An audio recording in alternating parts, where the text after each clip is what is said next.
Salam sejahtera bagi kita semua. Hari ini saya akan menyajikan resume tentang materi kuliah metodologi penelitian kombinasi. Dan pada hari ini saya akan menjelaskan tentang tugas resume khususnya tentang penelitian kuantitatif. Dalam penjelasan ini akan sangat singkat karena keterbatasan dan segala sesuatu. Untuk teman-teman yang ingin memperoleh gambaran yang lebih mendalam tentang metode penelitian kombinasi, khususnya metode penelitian kuantitatif, dapat membaca dari buku ini. Metode penelitian kombinasi karangan dari Profesor Dr. Sugiono. Baik. Metode penelitian kuantitatif membahas tentang proses penelitian masalah, variabel, dan paradigma penelitian. Proses penelitian kuantitatif dapat digambarkan sebagai berikut, yaitu ada rumusan masalah, kemudian landasan teori, rumusan hipotesis yang dapat terbagi atas dua, yaitu dari populasi dan pengembangan instrumen. Sedangkan pada bagian populasi bisa diperoleh melalui sampel, kemudian pengumpulan data, dan setelah itu diadakan analisis data dan kesimpulan atau saran. Nah, pada bagian pengembangan instrumen bisa langsung menuju ke pengujian instrumen, dan nanti sama-sama akan bertemu di bagian pengumpulan data. Apa yang dimaksud dengan masalah?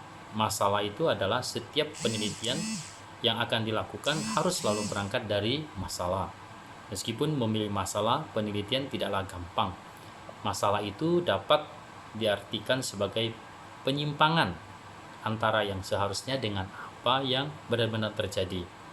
Nah, sumber masalah itu ada 4, yaitu terdapat penyimpangan antara pengalaman dengan kenyataan, terdapat penyimpangan antara apa yang telah direncanakan dengan kenyataan, yang ketiga ada pengaduan, dan yang keempat yaitu ada kompetisi.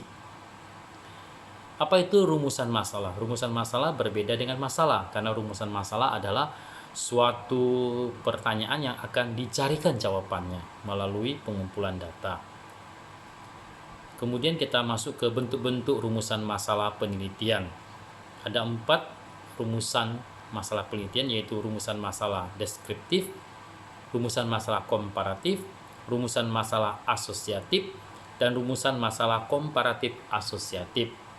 Yang ketiga yaitu rumusan masalah asosiatif dapat dibagi menjadi 3, yaitu hubungan simetris, hubungan kausal, hubungan interaktif, resiprokal atau timbal balik.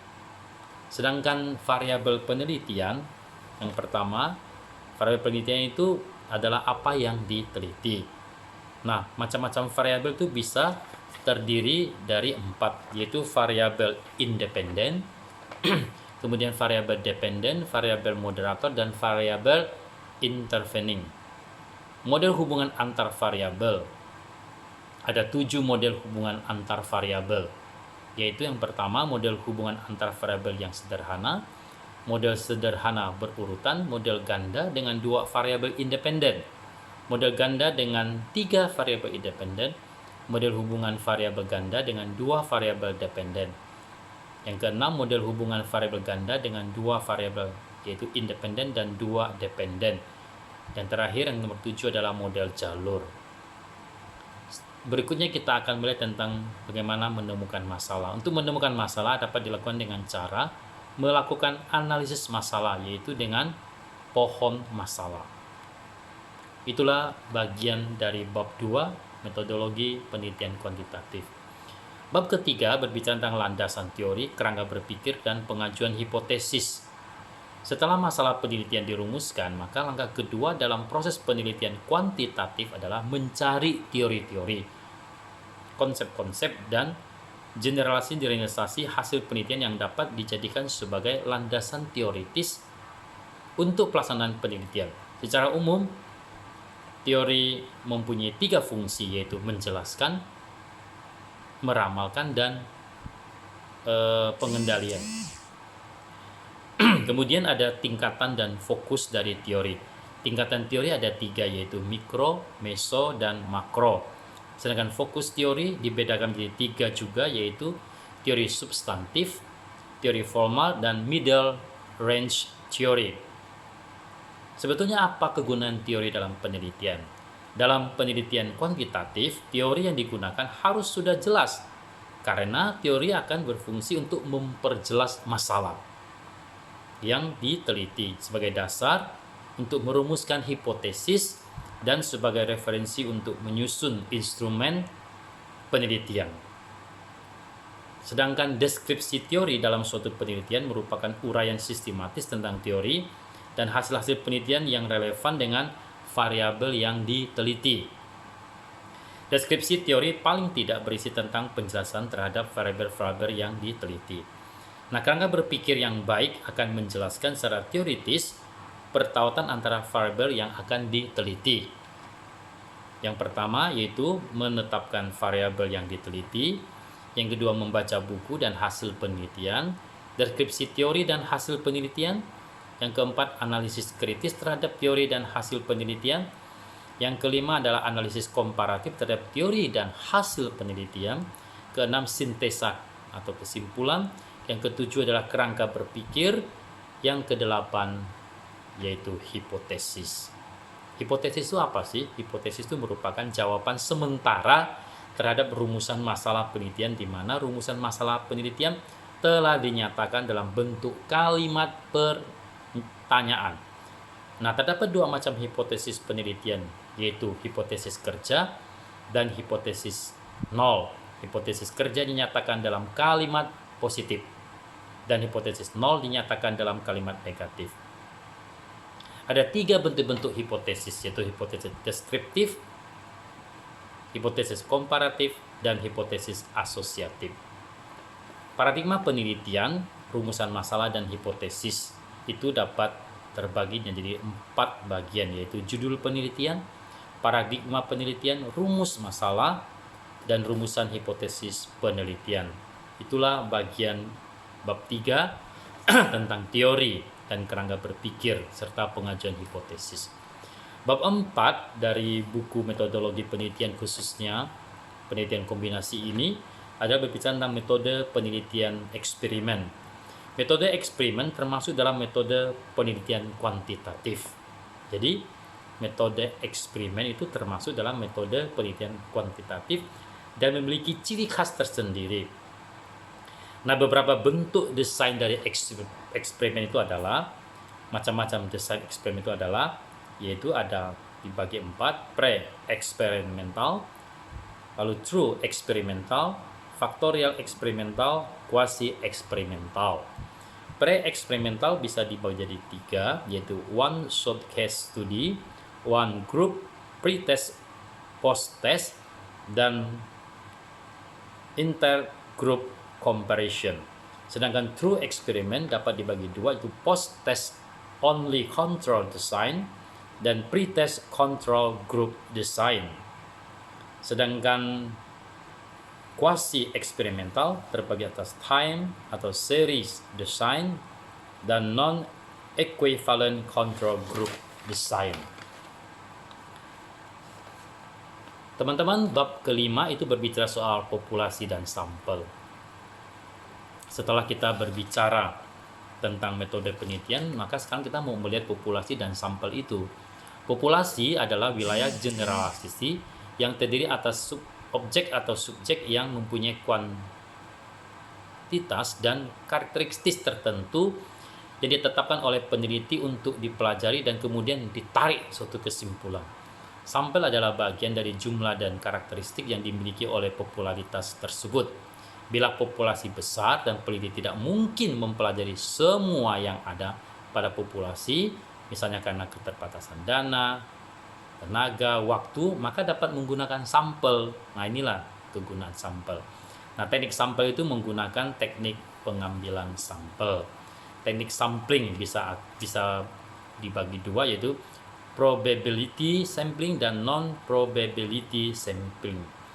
Nah, kalau probability sampling bisa dibagi jadi 4, yaitu simple random sampling, proportional stratified random sampling, disproportionate stratified random sampling, dan yang keempat area clusters sampling atau sampling menurut daerah. Sedangkan non-probability sampling dapat dibagi menjadi 7, yaitu sampling sistematis, sampling kuota, sampling insidental, sampling purposis sampling, sampling jenuh, snowball sampling, dan sensus. Bagaimana kita menentukan ukuran sampel? Jumlah anggota sampel sering dinyatakan dengan ukuran sampel. Nah, contoh menentukan ukuran sampel menurut Roscoe dalam Research Method for Business memberikan 4 saran tentang ukuran sampel. Cara mengambil anggota sampel, yaitu pengambilan sampel untuk penelitian kuantitatif pada umumnya dilakukan secara random atau acak, sehingga setiap anggota populasi mempunyai peluang yang sama untuk dipilih menjadi anggota sampel. Setelah bab 5 tentang populasi dan sampel, kita masuk ke bab 6 tentang skala pengukuran dan instrumen pengukuran. Dalam penelitian kuantitatif, penelitian akan menggunakan instrumen untuk mengumpulkan data. Instrumen penelitian digunakan untuk mengukur nilai variabel yang diteliti. Nah, macam-macam skala pengukuran. Skala pengukuran merupakan kesepakatan yang digunakan sebagai acuan untuk menentukan panjang pendeknya interval yang ada dalam alat ukur, sehingga alat ukur tersebut bila digunakan dalam pengukuran akan menghasilkan data kuantitatif.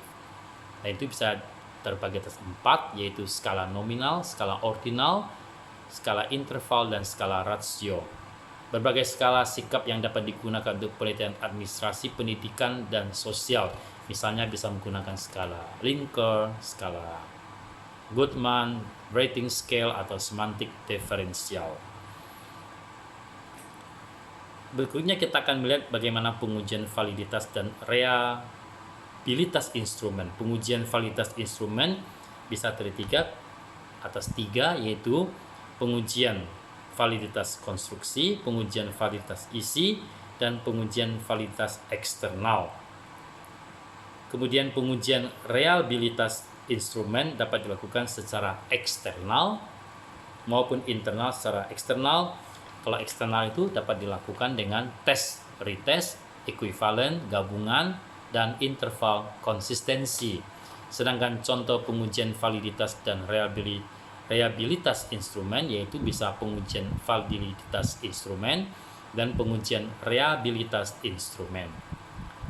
Bab ke-7 berbicara soal teknik pengumpulan data. Ada 2 hal utama yang mempengaruhi kualitas data dalam hasil penelitian, yaitu kualitas instrumen penelitian dan kualitas pengumpulan data. Pengumpulan data berdasarkan tekniknya bisa dibagi menjadi interview, kuesioner, dan observasi. Sedangkan interview itu bisa wawancara terstruktur atau tidak terstruktur. Setelah bab 7 tentang teknik pengumpulan data, maka kita akan beralih ke bab 8 tentang analisis data kuantitatif. Ada 2 macam statistik yang digunakan untuk analisis data dalam penelitian, yaitu statistik deskriptif dan diferensial, inferensial, dan yang kedua statistik parametris dan non-parametris. Untuk menguji hipotesis dalam penelitian kuantitatif yang menggunakan statistik, ada 2 hal yang harus diperhatikan, yaitu macam data, bentuk hipotesisnya. Itu harus kita perhatikan. Nah, teman-teman semua, untuk bab 9 yaitu tentang contoh analisis data dan pengujian hipotesis. Bab 10 menyusun proposal penelitian kuantitatif. Bab 11 menyusun laporan penelitian kuantitatif. 3 bab ini lebih berupa aplikasi setelah kita mendengar teori secara ringkas tentang penelitian kuantitatif. Sekali lagi saya memberitahu bagi teman-teman yang ingin mendalami dapat melihat dari buku metodologi penelitian kombinasi karangan dari Profesor Dr. Sugiono. Semoga resume singkat ini berguna bagi kita, membantu kita untuk dapat melihat secara ringkas tentang penelitian kuantitatif. Semangat, sehat selalu. Terima kasih kepada teman-teman dan juga kepada Profesor Gi yang telah memberikan kepada kami mata kuliah yang luar biasa ini. Salam sehat.